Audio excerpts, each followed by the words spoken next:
ein Tagebuch von Sam. These are the gifts what they have given.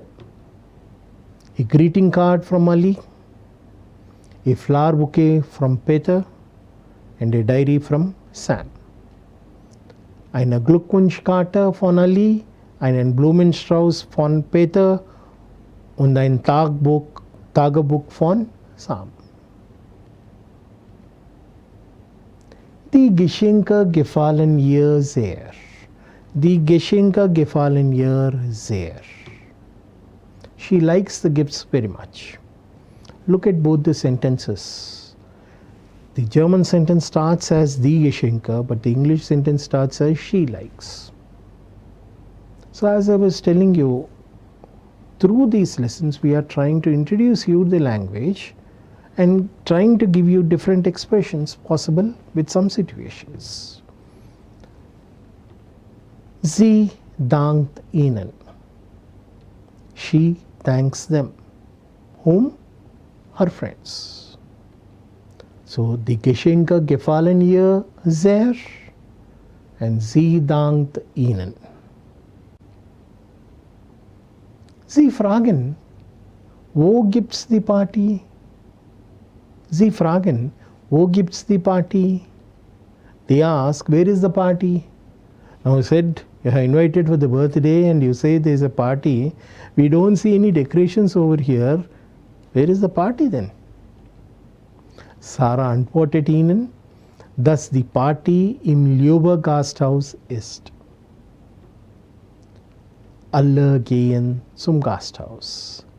So Sarah tells them that the party is at 𝗪𝗑𝗪𝗃 or 𝗪𝗑𝗪𝗃. Alle gehen zum Gasthaus. All go to the party. So sie fragen, wo gibt's die Party? Sarah antwortet ihnen, dass die Party in 𝗪𝗑𝗪𝗃 ist. Alle gehen zum Gasthaus. That's how the story ends, and also that's how our episode for today also comes to a close. So today in Lektion 15 we have seen some expressions which we use when we meet the doctor and a story with the name the Geburtstagsfeier. Vielen Dank für Ihre Aufmerksamkeit. Gute Nacht. Auf Wiedersehen. Thank you.